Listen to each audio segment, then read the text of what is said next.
ny mofinaina isan'andro atolotry ny mpitandrina rakotina valina maoly.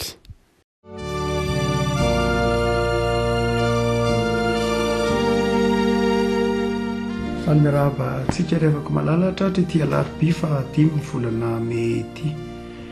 Ny mofinaina voalahatra ao tsika anio dia ny anankiray tamin'ny perikiopa tamin'ny alahady teo Matio 20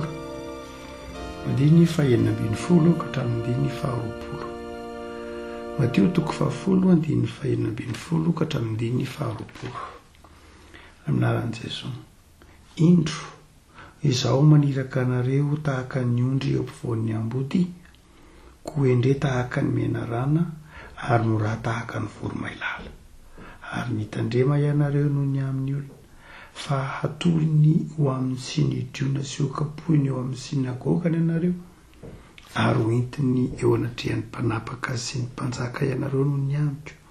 ho vavolombelona amin'ny sy amin'ny jentilisa.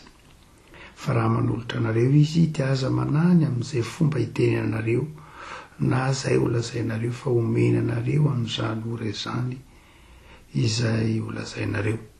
Fa tsy anareo no miteny fa ny fanaindrainareo no miteny ao anatinareo. Ray masino manao masinana ny famarinana ny teninao ny fahamarinana. Amen. Perikiopantsika tamin'ny alahady ity Matio 20 ity, hoe Jesosy maniraka ny fiangonana, maniraka ny mpino, maniraka ny tsirairay eto amin'izao tontolo izao, ka izao tontolo izao dia hoarina amin'ny ambody. Hoy Jesosy manao hoe indro izao maniraka anareo tahaka ny ondry eo ampovoan'ny ambody. Lioka ny 10 andiny 7 dia manao hoe indro aho maniraka anareo tahaka ny zanak'ondry eo ampovoan'ny ambody. Tsy ondry fe ondry fotsiny fa zanak'ondry. Tsy mifaralavitra koa zany. Fa izay mahasamihafa ny fitantaran'ny Lioka sy ny fitantaran'ny Matio, satria samy mitantara zany Matio sy Lioka eto fa Jesosy dia nampitaha izao tontolo izao amin'ny ambody, ary mampitaha kosa ny mpino amin'ny ondry na ny zanak'ondry. Fa ny Lioka dia najanony hatreo amin'ny tapany voalohany io. Tsy Matio no miteny hoe koa indre tahaka ny menarana hoy Jesosy ary mora tahaka ny voromailala. Fa i Lioka kosa tsy nampiasa ny tapany faharoa io, fa fizateny hafa no teneny Lioka ho toy hoe ko aza mitondra kitapom-bola na aza mitondra kitapom-batsy. Lioka zany manao hoe indro hoy Jesosy Lioka, indro aho maniraka anareo tahaka ny zanak'ondry eo ampovoan'ny ambody, aza mitondra kitapom-bola ary aza mitondra kitapom-batsy. Matio kosa miteny manao hoe indro aho hoy Jesosy maniraka anareo tahaka ny ondry eo ampovoan'ny ambody, indre tahaka ny menarana ary mora tahaka ny voromailala. Io tsy hoe izy andiso na izy any marina, na hoe inona marina ny tenenin'i Jesosy, tsy izay fanontaniana izay ny zava-dehibe, soratra masina io. Fa ny ao an-tsain'ny Lioka dia izao, mora takatra satria Lioka dia nosoratana ho an'ny jentilisa. Ny filazantsaraka ny Lioka dia nosoratana ho an'ny egliza pagano kretiana, ho an'ireo fiangonana izay tsy jiosy filazana, galatiana na efesiana na koritiana izay tonga kristiana. Amin'ireo jentilisa izay manana fotom-pisainana mibiazana tamin'ny fivavahana grika sy ny fanompoantsampy grika sy ny civilisationna grika fa ny filozofia grika, dia manatoerana manokana ny biby. Fatatsika ny antsoina hoe totemisme. Ny antsoina hoe totemisme dia lay fifandraisan'ny olona mihitsy ara-pinoana io amin'ny biby, na azo ataoko hoe fivavahana amin'ny biby mihitsy amin'ny lafiny ara-panahy, dia zay no antsoina hoe totemisme. Ka mba hialanina amin'ilay totemisme, satria jentilisa efa zatra an'izay, ny mpanompo sampy dia zatra an'izany.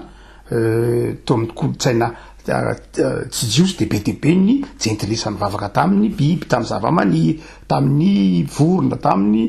tena Madagasikara raha moa nisy totemisme, mba nisy mivavaka tamin'ny voay, nisy mivavaka tamin'ny biby isan-karazany. Dia mba tsy atonga ny olona ny mpino eritreritra ny totemisme ho zavatra mitoetra tsara, no azo antoka fa nahatonga ny Lioka fotsiny resaka an'io, antony anankiray azo zavana azy zay. fa na ny fanazavany Luka na ny fanazavany Matthieu dia tsy de hoe mifanalavitra loatra akory ireo. Inona no iraisan'izy ireo? Hoy Jesosy eto manao hoe indro za maniraka anareo tahaka ny ondry na zanak'ondry io Luka eo afovoan'ny ambodia. Dia ny zavatra ao an-tsain'ny mpino zany satria maniraka Jesosy eto, maniraka ny mpino ao amin'ny Luka 20 dia maniraka ny 70 izy. Dia ny tokony ao an-tsaintsika zany dia izao rehefa mandeha miasa isika ny nivon'ity zao tontolo zao ty na ny fiangonana na ny isam-batan'olona na ny fitozona vavolobelona dia tokony hafantatra fa hafa noho izy mihitsy ny izao tontolo zao, toetsaina hafa mihitsy ny toetsaina zao tontolo zao. Izay toetsaina hafa tsy toetsain'ny mino zay nefa dia tsy toetsaina manampy ny mino fa toetsaina izay manimba ny mino, manimba ny finoan'ny mino. Izao tontolo zao dia noarina amin'ny ambody. Ny ambody dia masika, manaikitra, mandratra, mamiravira, tsy mitsitsy, tsy mifidy izay ho asiana, aingana mamiravira aingana ary tsy mandeha tsiraray fa mandeha andiany, manao angaretina, manao tambabe. Dia izany toetsaina izany no tian'ny tompo ao an-tsaintsika manao hoe raha ohatra ka irahiny anareo hitoro filazany tsara amin'izao tontolo zao dia aza mieritreritra n'izao tontolo zao ho sakaizanareo. Io teneny eo ambany io Matthieu manao hoe ho atolony eo amin'ny sinagoga ianareo, tsy hiatra anareo izy, ho tsarainy ianareo, ho viravirainy ianareo, ho alainy baraka ianareo. Zany hoe aza ny mpindry zany dia tian'ny tompo ahatsiaro fa tsy afaka nisakaiza amin'izao tontolo zao mihitsy ny mpino. Toetsaina hafa mihitsy ny an'izao tontolo zao. Ary izay no mahatonga an' Jesosy na matsy na nanome toetsaina manokana tokony ho ananan'ny mpino na ny fiangonana ety amin'izao tontolo zao. Dia ny voalohany dia zao anao hoe nareo zanak'ondry na nareo ondry. Zany hoe tena samy hafa nareo fa nareo itoeran'ny fahalemem-panahy.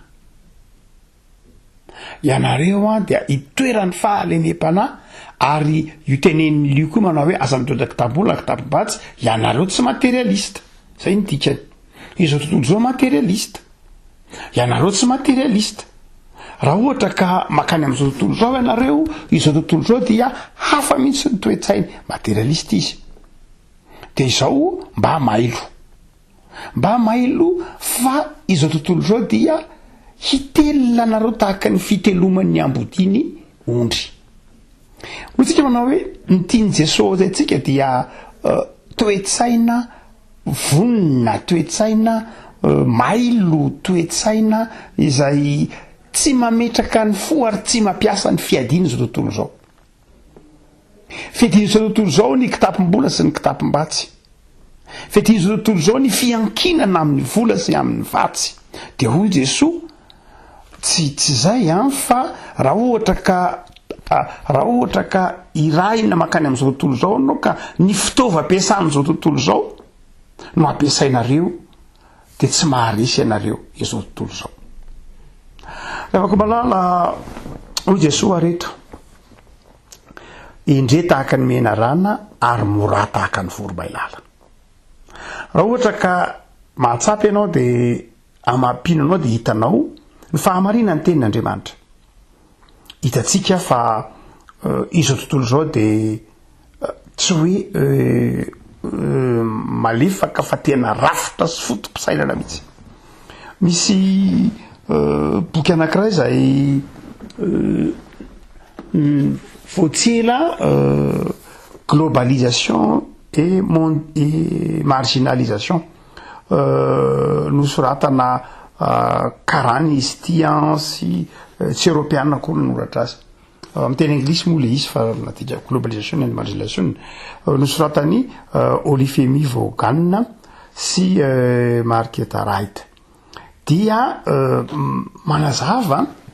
ao anatin'ity boky izay tabalmasoko dia manazava fa izao tontolo zao dia mitelona izay azony atelona ary manilika kosa ny ataontsika hoe ny marefo, manitsaka ny marefo. zany hoe tena tahaka n'ilay eo amin'ny bokin'ny apokalipsy lay hoe manotahota zany hoe fotafotaina zany hoe rehefa avy miviraviraina sanatry rehefa avy ny viraviraina de no itsahina zay tsy lany nanosena le tenen'ny bokin'ny apokalipsy hoe lay dragona de manotahota zany hoe tena mamiravira ary zay sisa tsy lany de hoseny tsy asiany asiny tsy de efa nalavitra am'izany loatra lay tenen'ny Jesosy eto hoe ambody manotahota zany hoe tena manimba tena manevateva manososy ary manilika tsy miraharaha ny hafa de izany toetsainy zany anefany no atrehiny mpino de zavatra roa ny tiany tompo ao antsaintsika ary amafisiny ity boky zay ndrasantsika teo anamono ny tokony atrehintsika an'izany de io tenenin'ny Jesosy io iny voalohany de zao ny farany hitatsaina ny farany hitatsaina raha ohatra ka eto anivon'izao tontolo zao zany tsika rehabako malala de tsy ny fitaovan'izao tontolo zao no hoe tsika miatrika azy ho Jesosy manao hoe aza mitondra kitapom-bola na kitapom-bato zany hoe tsy ny filozofia ny fomba fisaina n'izao tontolo zao no hoe tsika miatrika azy fa farany hitatsainy ny fanahy masina zay io tenenin'ny Jesosy io Matthieu io manao hoe ny farany hitatsainy ny fanahy masina no hoentinao miatrika izany fahendrena avy any ambony fahendren'ny fanahy no ahafahantsika miatrika ny etraketraka izao tontolo zao raha ohatra ka mifangaro am'izao tontolo zao tsika de mety ho lasa nierisetra n'izao tontolo zao lasa hampiasa hery lasa sanatry anao rapport de force ka hampiasa hery na hifanandrina na hifandramatra tsy zay akory ny mpino fa mampiasa saina mailo mitandrina tahaka ny zanak'ondry na tahaka ny ondry raha ohatra ka mitandrina tsara ianao de tsy mampaninina anao mihitsy io ambody io tsy ny ambody akory ny zava-dehibe ho Jesosy fa ny fanana ny fahamailona zay ananatsika ny fitaovana zany de zao tsy mitakosona ao anatin'izao tontolo zao fa mailo tsara mety mahita ambody anankiray ianao tsy maninona zany raha ambody anankiray azon'ny ondry any sirany tsy hoe mandeha mizakazaka makany ampivoan'ny ondry na mitagno fantatra fa any amin'ny toerana misy ambody de mandeha makany ondry ianao Jesosy de zao mitandrina ianao fantatrao ny vetranao zany hoe tena zava-dehibe mihitsy ny atsapahan'ny kristianina ny hoe za ange ondry zany hoe za dia mila mailo mila mitandrina tsy manana hery amaha olombelona ety miatrika an'izao tontolo zao fa ny fahendrena avy amin'Andriamanitra ny fahendrena ao anatin'ny fifandraisana amin'Andriamanitra no ahafahako miatrika izao tontolo zao ary rehefa ondry miatrika amin'Andriamanitra ondry miankina amin'Andriamanitra de ondry manana mpiandry dia Jesosy ny miatrika lay mpiandry tsara no miatrika lay izao tontolo zao rehefa ondry miandry an' Jesosy ondry miankina am' Jesosy de izao manana an' Jesosy mpiandry azy Jaona 10 ny mpiandry tsara de manolotra ny ainy amonjy ny ondry tsy tokony atahotra zany ianao amin'ny eto am'izao tontolo zao fa ianao manana mpiandry tsara fa ianao ve nametraka ny fiainanao ampiratana-n'ilay mpiandry tsara ary ianao ve manana mandray andraikitra mieritreritra sy mitandrina ka mitodika amin'ilay mpiandry tsara zany hoe Jesosy zany de manazava tsara antsika rehefa malala fa ny kristiana de tsy mahazo manao varim-bariana tsy mahazo manao donendronendrina sanatry tsy mahazo manao fa mahatoerana tsara amin'ny finoana miankina amin'i Jesosy kanefa mieritreritra tsara koa zay tokony ho atao dia ny faharoa zay ambaran'i Jesosy de manao hoe izao noho izy ianareo koa de tahaka ny voromailala malemy fanahy zany hoe manam-pitiavana tsy mieritreritra n'izao tontolo ny hoe voromailala de manana fahalemem-panahy reto am'izao tontolo zao ka fetsotra ny menarana fotsiny de tsy mahavita inona tsy fanasiny tany tsy fahazavana zao tontolo zao fa ny toetra faharoa de zao voromailala manam-pitiavana tia ny mpanota fa tsy tia ota zay no mahatonga anao mitsory vavolombelona ho eo anatrehan'ny mpanota tsy hoe manaraka ny fomba ny mpanota fa mitaona ny mpanota amin'ny alalan'ny fitiavana zany hoe ao anatin'ny fahamailonao ianao ao anatin'ny fitandremanao anao de zao mitondra fitiavana sy manana fitiavana ary mana fahalemem-panahy tsy anana n'izao tontolo zao mihitsy zany toetra zany izao tontolo zao rehefa manana zavatra tsara de zao mitaka kitapom-bola sy kitapom-batsy izy izao tontolo zao rehefa manolotra zavatra tsara de mitady takarina izy izao tontolo zao tsy mahana fahalemem-panahy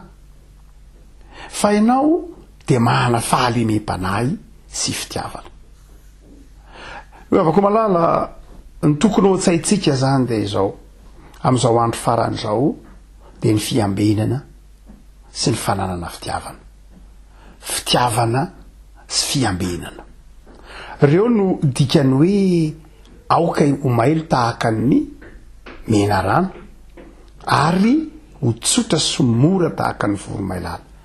mitandrina tsara ny kristianina ary hitanao fa be de be dadray ny kristianina tsy mitandrina tsy mailo de manjary pitehan'izao tontolo zao zava-dehibe ny tsotra fa tsy tsotra fotsiny ny tenenin'i Jesosy io de voromailala ihany de tsotra de manjary viravirainy zao tontolo zao fa izao mitandrina tsara ianao tsy hoe mena tsy hoe fetsy foana koa nefa fa raha fetsy foana koa de zao tsy manam-pitiavana de manjary kahidy manjary tsy mora fanahy tsy azon'ny olona tonina tsy azon'ny olona resahana masina ho an'ny tena tsara ho an'ny tena fa tsy mety mihitsy ho tsara ho an'ny hafa ho aso ny hafa de nipino zany de afaka marala de zao eto nivon'ity zao tontolo zao ty mitandrina tsara ianao miambina ianao voarinao ny tenanao voarinao ny finoanao nefa kosa ianao manam-pitiavana misokatra amin'ny hafa tia ny olona tia namana tia ny mpiarabelona tsy makahala fahavalo tsy mpamaly faty zay ny dikany voromailala afaka malala betsaka ny ohatra azo raisina an'izany ao amin'ny soratra masina betsaka Jesosy azotsika laina tahaka fa Jesosy sady endry no mora fanahy topa-magnano anary de mampaela anao ry havako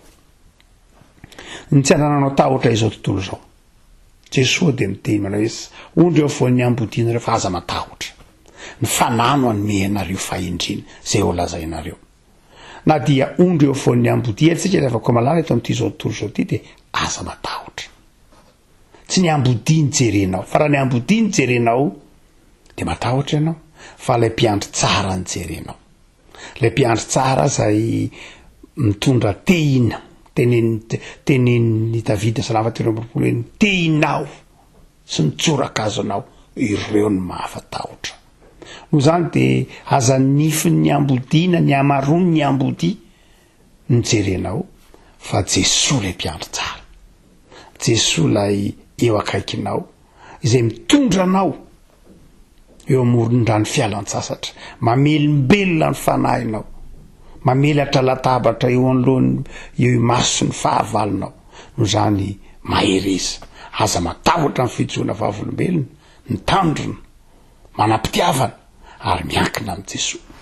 fa avaksika ry havako tompo ao misotranao zahay fa toko anay anao amin'ity zao tontolo zao ty zay fandalovana azao tontolo zao zay isehon'ny haromotany Satana isehon'ny fahatezerany te andrava te amotika ny fiainanay ny finoanay ny fanoloran-tenanay saotra tompo fanomenao ny fanahinao masina zay nananay fahazavantsaina sy fahendrena ialanay amin'ny fandriky Satana amin'ny etraketraky ny ratsy nomenao ny fanahinao anananay fitiavana afahanay mizara sy mity ny hafa sy ny manodidina anay tompo ataovy kristianina miambina tsara zay ataovy kristianina manam-pitiavana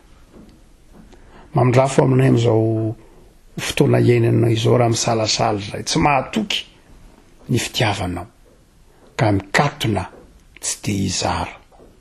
na koa tsy matoky ny finonanao ka de misakaizana zao tontolo zao tompo mamindrafo aminay jerevo ny fitiavanao zahay ary ampahirezy fa manana mpiandry tsara tenao Andriamanitra amin'i Jesosy zanakao de atao vitanay ny tananao ny tehinao mitsotra miaro anay eto amin'ity zao tontolo zao ty manohy mivavaka izay tompo anireo namanay marary fantatrao reny na tsy voatonony ny vavanay aza de fantatrao sy hitanao namanay ny mpiara-mivavaka aminay ny fianakavinay mpiray tanindrazana aminay ny mpiray fiangonana aminay sitrano tompo ao mety eza hanafangana ny fanasitrana azy reny ampahirezy ireo reraka ireo namoy havana ampionony ianao efa nyteny tompo fa tsisy maharombaka azy eo ampelantananao de efa nametraka ny fiainana tsirairay avy eo ampelantananao zahay de mijerena tsirairay avy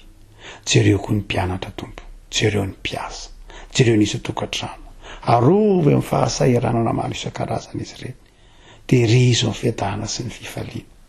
jereo ny zanakay miparika amin'ny toerana maro samihafa neto tanindrazana ny ampitan-dranomasina rehetrany jerevo ny famindram-ponao izy reny Jesosy aza ataonao misy diso fitahina varitsay amin'izy reny ny fampahirezanao